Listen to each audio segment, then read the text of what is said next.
Hello and welcome back to Alice Talks Football and welcome back to a live Manchester United news, transfer news, takeover news show.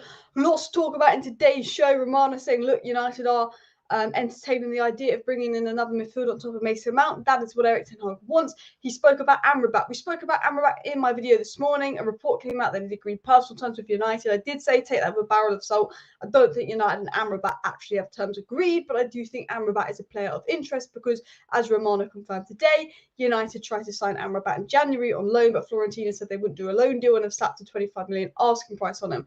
The reason I would be sceptical with the Amrabat news, despite Romano saying, look, another midfielder's on the cards, they do like Amrabat, is because the Amrabat news kept saying that United offered him this amount of wages, does seem like agent talk. But we've also been linked with another midfielder today in Thiago Almada. I mean, look, we are starting to be linked with other midfielders.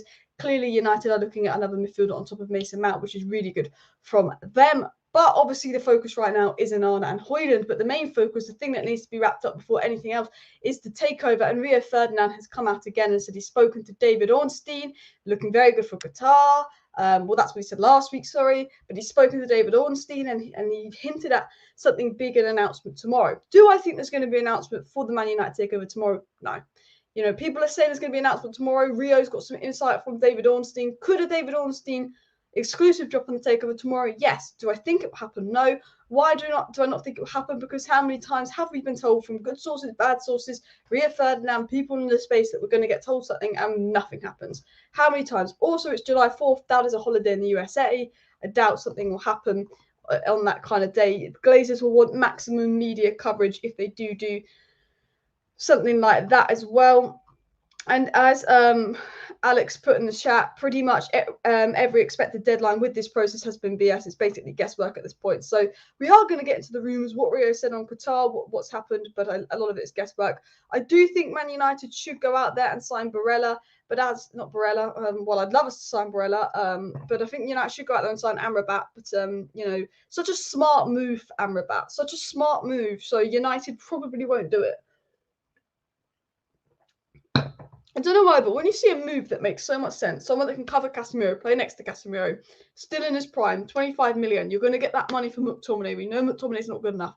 Paul, Amrabat, really makes sense. United won't do it. That's what I feel like. Anything that makes sense, I feel like United won't do. Alice, it's always the same with the takeover. It's depressing. It is. So let me actually share my screen, get into the news, people. So, Rio Ferdinand and Joel Bayer sort of said on their podcast today, there's definitely some takeover news happening. I know you can't say too much for whatever reasons we spoke about off air. So basically, Joel Bayer and Rio spoke about some things off air regarding the takeover. Things Rio's been told, but he's told he can't say too much. Probably because, you know, we said quite a lot last time and nothing happened, so he doesn't look like a mug. But Rio said he was speaking to David Ornstein, who's got very good knowledge, and he's also got some good sources too. And what is Rio talking about when he's saying, I'm speaking to Ornstein and Taker, we got some good knowledge? Well, before Rio said this, Rio and Joel Bayer were saying, on Man United takeover, I'm hearing some big things happening tomorrow. Once that happens, him and Rio can have a conversation. So Rio is suggesting something big will happen tomorrow. Could that be an announcement? Potentially. Could it be them going into exclusivity? Potentially, but it's July 4th. I don't think announcement will be tomorrow, but maybe they make a decision tomorrow. The reason I don't know if they're going to make a decision tomorrow is because it's July 4th. It's a holiday in America. Why would they grant Qatar exclusivity on July 4th when they've delayed the takeover so much? They might as well wait till July 5th. You know, unless they've granted Qatar exclusivity and they're planning to brief people tomorrow. Clearly, David Ornstein knows something, and we spoke about it in my live stream yesterday. I said I spoke to some people, and I read up some news as well. And I said in my live stream yesterday, from what I'm hearing, the takeover is moving quickly. Something's going to happen quick. Announcement is very quick. But I don't like to say that. I've spoken to someone, and they've told me, look, from what they're hearing, this is the end now. It's not going to drag on much longer. It's going to move quick. It's going to be within the next week or two that we're going to hear something. You know, I don't like to say that because how many times have people said you're going to hear something within the next week? And we haven't. So we spoke about that in my video yesterday. I said, like, we could hear something the end of this week, early next week is what I was hearing. But I'm not saying, I wasn't said if it was going to be Qatar or anything like that, by the way. But I said, look, you just don't know. I don't want to talk about things I hear from people because I don't even think Ornstein or Romano 100% have an idea of what's going on, because I think the Glazers have been so secretive with this. And David Ornstein said with the takeover, he's being careful on the information he's putting out there, because one day he'd speak to United and they'd say, look, it's going to be Qatar. The next day speak to United and they say, so Jim's in the lead. The next they speak to United and they want to stay. And Ornstein clicked on very quickly that the Glazers were telling him stuff that they would want Man United to put out, information they want to put out, use the media to their advantage to get a better deal. Ornstein kind of suggested that no one really knows what's going on with the takeover. So maybe Ornstein has told something to Rio Ferdinand. Rio Ferdinand said, look, something big's happening tomorrow from what I've heard from Ornstein, but I can't tell you what. But, and as brilliant as Ornstein is, and I think he's being very safe, he's not going to put out information until he knows 100% true. I think, it's like, again, Ornstein, very good, but even the best journalists like Ornstein and Romano, I think with this takeover can sometimes be out of the loop, because I think that actually no one knows what's going on but the Glazers and a few inside sources, and those few inside sources have made it very clear is a squabble going on between the Glazer siblings over Qatar and Sir Jim. And Sir Jim is going to be more complicated to do because of other shareholders threatening to sue Sir Jim, which is why people believe Qatar's going in the lead. Reuters business companies in America are getting tipped off that Qatar is in the lead, but then United keep denying that. In case the Glazers change their mind, it's like they haven't made a decision, but the decision is leaning towards Qatar. But now we're told something big's going to happen tomorrow. But then how many times have we been told, yes, something's going to happen? Trust me, something's going to happen. And nothing happens. You have to take it with a pinch of salt as well. But Jim Ratcliffe's party reportedly feeling less confident, according to Nice sources. So it is looking positive for Qatar. We said in my video yesterday, because it's gone so quiet, because accounts have been set up, the registered company, they were in the final documents. We spoke about in my live stream yesterday. The feeling from the people inside is actually in the final weeks. I know they said that a month ago, but they said it will be. We will know by the end of next week, is what someone I spoke to said. But again, I'm not saying anything more because, again, I don't trust anyone. Romano and Ornstein could tell me this is happening with the takeover tomorrow, and I couldn't believe it until United announced it. That's how I feel with this takeover, because I don't think anyone really knows. I think there's a lot of guesswork and a lot of information being leaked, and I don't think Ornstein or Romano would do guesswork. They're brilliant journalists. They wouldn't do that. And I think a lot of journalists aren't doing guesswork. They're being told stuff, but you can't trust what they're being told. Because the Glazers only leak what they want to leak. With the takeover, it's a difficult deal. Alice, maybe the greedy Glazers could grant United its freedom on the 4th of July. I mean, that would be nice. Glazers will never sell. I think they will sell, because it makes no sense for them to stay, business-wise, economic-wise, and why waste all this time to stay? Unless, I know they've always wanted minority investment from day dot. They've been looking at minority investment for years. They didn't get it. Maybe they're getting the minority investment they wanted. But it makes no business sense for them to stay, because United will just decrease in value if they stay. They can't. United's expenses are so high now that they won't be able to take the dividends out like they used to. It's not becoming as profitable to own United unless we become a successful club again. We're not going to become a successful city under the Glazers, because they don't have to run this club. So I'd be shocked if the Glazers stayed, really shocked, because it makes no sense. But what are the Glazers? Are they good businessmen? No, they're rubbish businessmen. They don't make logical, sensible decisions. So there's still a chance that they could stay, but I don't think financially they can stay. As Alex said, financially they can't stay under this current model. They can't afford to fund the club anymore. Exactly. So they're idiotic if they decide to stay as well, in my opinion. But what are they? Idiotic. Do we know they're idiotic? Yes. As well. Rio knows Ronaldo was coming back. Rio definitely knows stuff. I do think Rio wouldn't put out. I did think Rio maybe brought a load of shares and then put out it was going to be Qatar and sold his shares potentially, but I think that's actually illegal. But I think with Rio he does get information. As said, he did announce the Ronaldo thing, but I think Reuters is a fantastic report. It put out the same day that Rio put out information on Qatar. That Qatar in the lead, and that was the same day Rio did.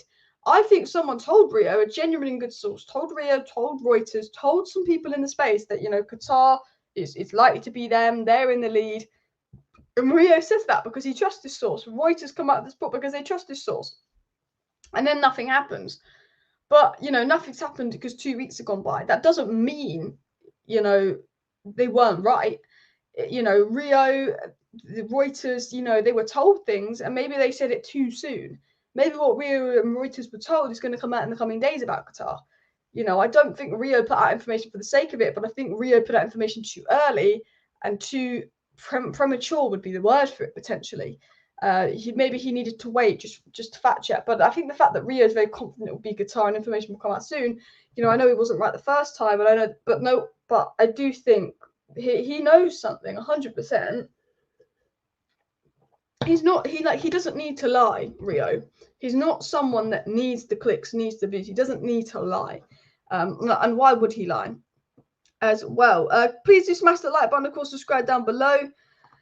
Bit disappointing English journalists are not putting out more critical reports about the Glazers during this process. I agree. What's interesting is Romano, who doesn't really do like critical reports and opinions. He just reports transfers. But even he was saying, look, I feel sorry for United. It's not good that they've let this go on for so long, you know. But, you know, other journalists, you know, bum lick the Glazers like they do left, right and centre. Any news on Onana or other keepers? Look, United want Onana, Ten Hag wants Onana, Onana wants United, Ten Hag's desperate to get that done. United are doing their 50-faff. Instead of getting it done in a week, we're going to stretch us over 3 weeks to see if we can save £5 million, really crap negotiation tactic to get Onana. United will make a bid. I believe we will sign Onana. I believe we're playing a game of, we're going to look at alternatives unless you know the price. Onana, £45 million deal is a good deal. Get on with it, get it sorted, get him on the plane for pre-season, stop faffing about, sign Onana. You're not going to get it much lower. That's my news to United as well. Keep smashing the likes, of course, subscribe down below as well.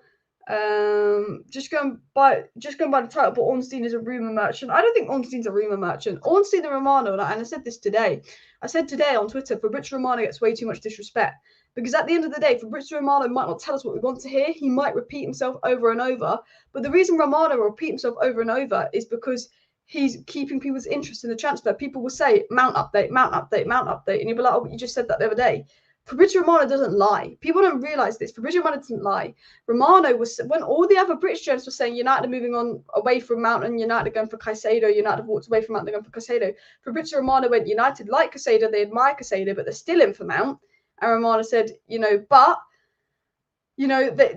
never have registered a serious interest in Caicedo. What happened? We didn't register a serious interest in Caicedo. We got Mount. Romano was right, despite the British media going, no, we're doing this, because Romano isn't a United PR tool in the slightest. Romano said, no, we've not put in a bid for Hojlund, despite reports. Romano said, Ten Hag wants Frankie de Jong, a deal has been agreed, but there's no promise that de Jong will agree personal terms. That's the problem. Other reports saying de Jong will be done soon, de Jong will be done soon, de Jong will agree personal terms. Romano said, actually, he might not. Romano and Ornstein, particularly Romano, Ornstein's getting more exclusives these days, but Romano says a lot more. But when it comes to Romano and Ornstein, they're not telling you what you want to hear. It can be repetitive, but they are putting out information that they know is factual, not what Man United told them to put out. Oh, we're going for Caicedo, not Mount, as a negotiation tactic. So for me, you just have to listen to them and what they say. We've got a super chat here. Thank you very much for the super chat. Qatar and Ratcliffe are both waiting to hear back if they pass their Premiership ownership test. They should hear back tomorrow. That is essentially what is being put out, or something. Well, not quite that, but apparently they're going to hear something tomorrow on an American holiday. Look, how many times have we been here? We're going to hear something tomorrow. We're going to hear something at the end of the week. We don't hear something till we hear something. I'm not going to say we're going to hear something tomorrow. Apparently there's been talks with Rain, Bloomberg and Reuters all today about putting information out, this and that. Apparently something's going to happen tomorrow. And I'd like to hope and think something's happening tomorrow. But as I've said, how many times have we been told, something's going to happen tomorrow, and something hasn't happened with the takeover? Will Onana be our only signing at United after Mount? Knowing this club, the Glazers will keep the lines of Harry, Scott, Henderson to save money. I believe we will sign 4 players. I think we'll sign Mount. I think we'll sign Onana. I think we'll sign Hojlund. And I think we'll do a last-minute panic buy for another midfielder. I think we should be doing that. I hope you do that. I think we will do that. I think we're playing that we're poor, we're broke, we won't do this, we won't do that. But I think we will. I think we're just playing around. We'll talk about the Onana news, actually. For Fabrizio Romano, I'm going to do the Onana news. Then I'm going to get into the Hojlund news. And then I'm going to get into the other midfield situation news. So we'll start with goalkeepers, and we'll talk about midfielders. Man United have still not sent a bid for Andre Onana, but talks are still ongoing. The deal is absolutely on. So a lot of Italian media saying, deal's going to be done for Onana quick. The deal's going to be done ASAP. United putting in a bid. United putting in a bid. United putting in a bid for the last 4 days. Romano said, look, this deal is on, but United haven't put in a bid. Romano did say on the United stand today, he went on their YouTube channel, he did say, At the moment, Inter's asking price for Andre Onana is around 50 to 55 million euros, rising to 60 million in add-ons. So that could be about 40 to 45 million deal with 5 million add-ons, which I think is a reasonable price. 50 million, I think that's a fine price, because I think people don't realise how much Onana is going to transform our side in possession and how much better we're going to be, the whole team on the ball. It was also said by Fabrizio Romano that Rasmus Hojlund remains high on Manchester United's list, and talks that took place. Rasmus Hojlund is super keen on the move and he'd love to join United, just like Onana. But no bid has happened for Onana. No bid has happened for Rasmus Hojlund from Romano. But the deals are very much on, particularly the Onana deal. That seems to be a lot closer than the Hojlund deal. It's about Inter's asking price. United want Onana. Onana wants to come. United haven't put in a bid because they don't like Inter's asking price. I'm confident we'll sign Onana, because we do this every time we sign a player. We're in talks with a player. It goes quiet for a couple of days. We then say we're looking at an alternative. And then we go back, make a bid, we sign the player. We make a bid that's crap, it gets rejected. Make another bid, it gets rejected. Make a third bid, negotiate, sign the player. When we were going to sign Sancho, we're going to sign Sancho. We didn't sign Sancho in July. Oh, no, Sancho's too expensive. We're going in for Ousmane Dembele. Goes quiet for a few days on Sancho. Boom, United put in a bid for Sancho. I think what's going to happen with Onana, that price tag's too expensive. Link ourselves to the Feyenoord keeper. Exactly what we're doing. Link ourselves to the Feyenoord keeper. Link ourselves to the Feyenoord keeper. A few days go by, put in a low bid of 45 million euros, gets rejected. A few more days go by, put in a 50 million bid, potentially gets rejected, but they come to a negotiation with how add-ons could be structured. Deal done for Onana, mid-end July. Boom. That's what I think is going to happen. Rasmus Hojlund will be an end of July, early August thing, depending on his price. I think Atalanta is going to be more difficult to negotiate with than Inter. Inter given us a very fair price tag of about £45 million to sign, which is about 50 to 60 million euros to sign Onana. Atalanta want, 70 million euros, which is nearly 60 million pounds for a 19-year-old that's not going to completely transform the squad. United believe deep down they'll be able to get Rasmus Hojlund for 45 million pounds, and they are working on that. But with Atalanta's sporting director being the guy that ripped us off 80 million pounds for Maguire, he knows United are stupid. But someone said to me, United to sign the Porto striker, who's Iranian. I forgot his name. Can't believe I forgot his name. What's going on? That will come back to me in a second. Ahead of Hojlund, if Hojlund's going to be more than 45 million, and then get Hojlund next season, which I'm not completely opposed to. Doing research on the Porto striker, getting 22 goals. I was like, you know what? He's 30. He's a short-term solution. But if signing a 30-year-old striker that's probably right now, next season would have more impact than Rasmus Hojlund because he's more developed. If we're signing a 30-year-old striker gave us the budget to sign another midfielder, I think I would go for it, which might sound crazy. But goalkeeper, Mount, Onana, Mount, Hojlund, great, cool. But another midfielder is crucial. Onana, Mount, okay. The Iranian striker for Porto, whose name is completely slipped my head, and then another midfielder like Amrabat, I low-key think it's a better transfer window when I think about it. Even though Hojlund's great technical and young, because it gives us the budget to get another midfielder, which would be more important. And I think this striker is more developed than Hojlund will be. And then Kane potentially available on a 3. Hello. Then you get your striker on a 3. Then you can get your centre back to replace Maguire. But just a thought. And at first I was like, but now I think about it more. I'm like, okay, that's interesting. Phone is bleeping off. Why is my phone bleeping off? One sec. Oh, nothing important. I was wondering if it was like a, when your phone goes bleeps, I'm just checking it's not a Fabrizio Romano or Ornstein news.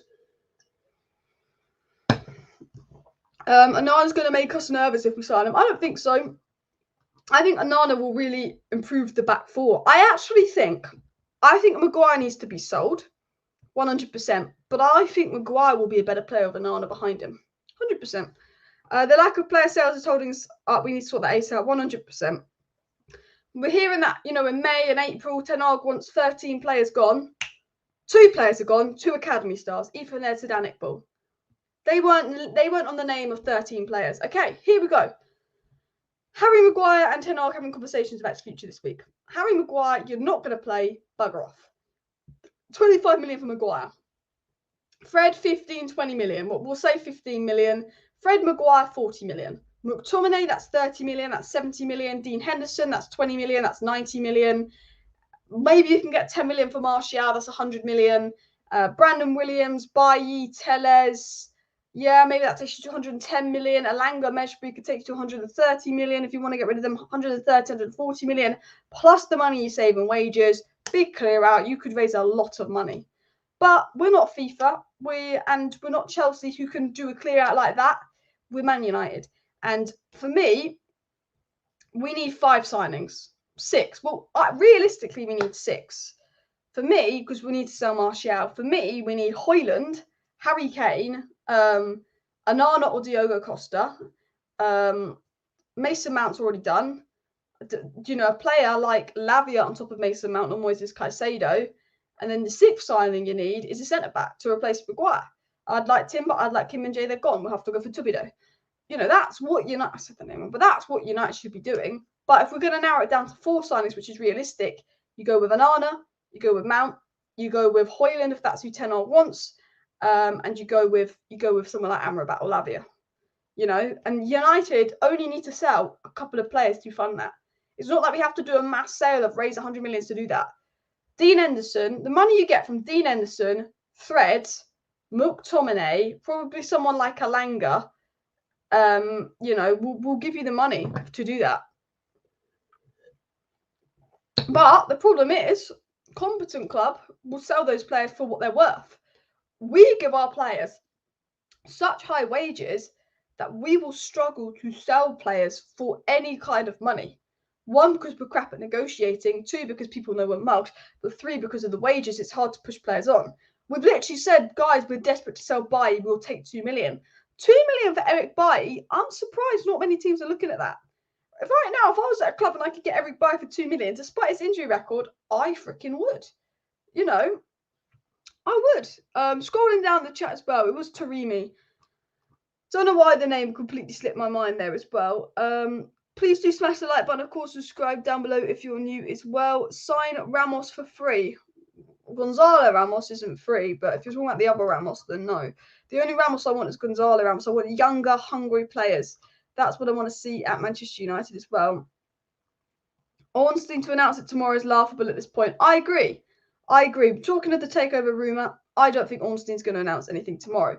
Shall we get into a little bit more regarding the transfer news front? Fabrizio Romano did speak about Amrabat to United on the United Stand YouTube channel today. Fabrizio Romano had this to say on the whole Amrabat situation. He says there's no personal agreement with Amrabat at the moment. United did look at him in January, but Fiorentina did not want to loan him out.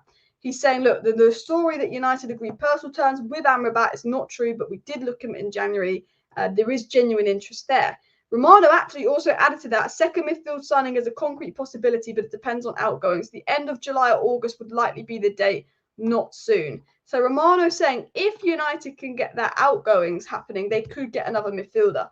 What Fabrizio Romano is essentially suggesting is United's plan is likely Onana, Mount, Hojlund, see how many players they can sell, see how much they can make in player sales, bring in another midfielder. And that could be Amrabat, but the problem is Amrabat won't wait to see if United move, because United can't say we will get you at the end of the window. They'll say if we sell players, we'll get you at the end of the window.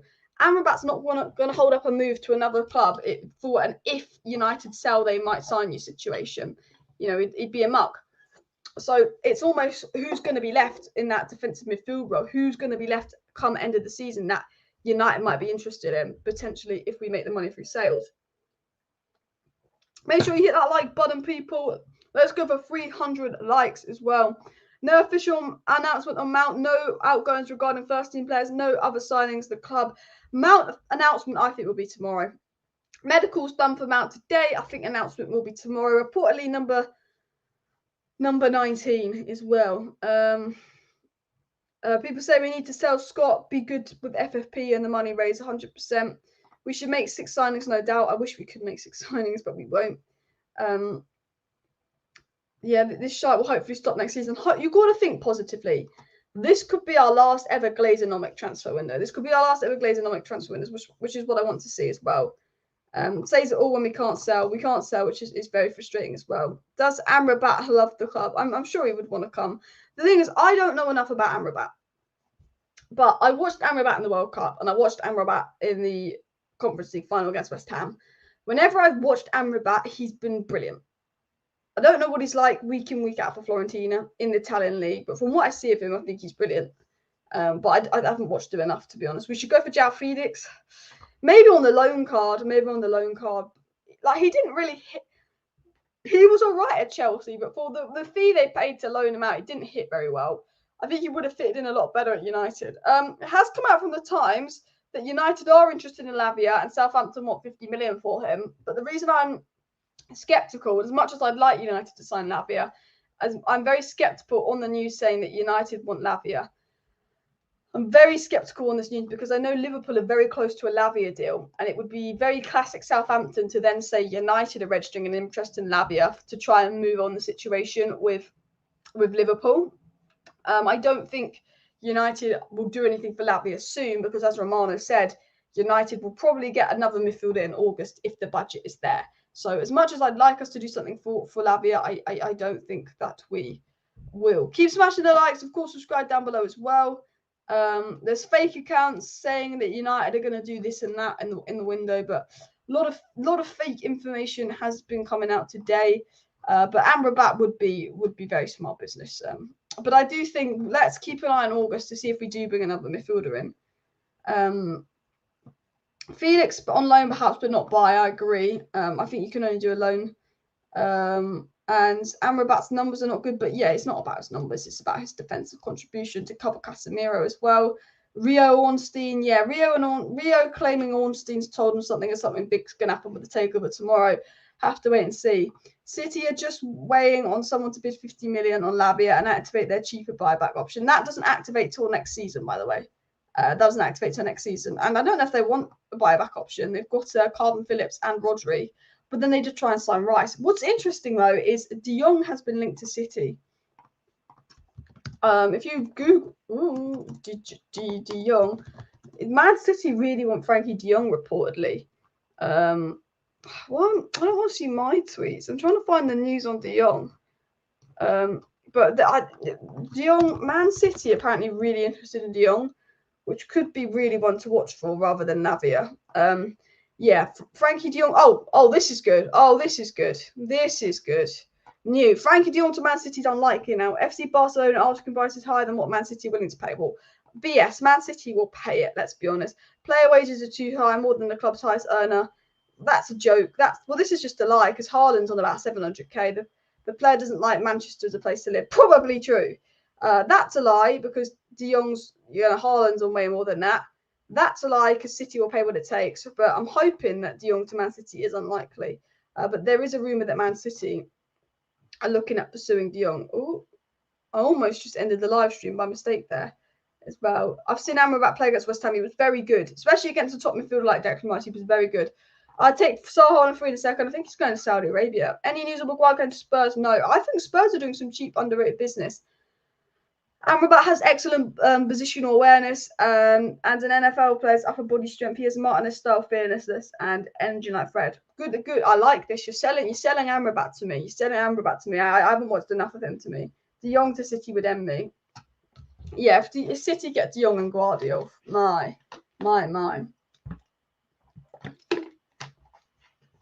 The fact that Liverpool could get Lavia as well. Chelsea could get Caicedo and Arsenal are getting Rice. If De Jong goes to Man City, that's the final nail in the coffin as well.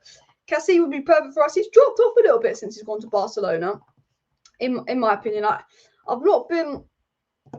I did want Cassie last year, but he's not moved me like he used to be honest. There's a lot of news on United making a move for this player and that player today, but it's so hard to know what to believe as well. I'll tell you what is coming out at the moment. A lot of United are going to do this and that for Onana, but no bid yet, as Romano said. But it was said that Manchester United are ready to present an offer for Andre Onana, but do not want to pay more than 40 million euros. Inter wants 60 million euros. They hope they can meet halfway at 50 million euros. Inter will not allow the goalkeeper to leave for less than 50.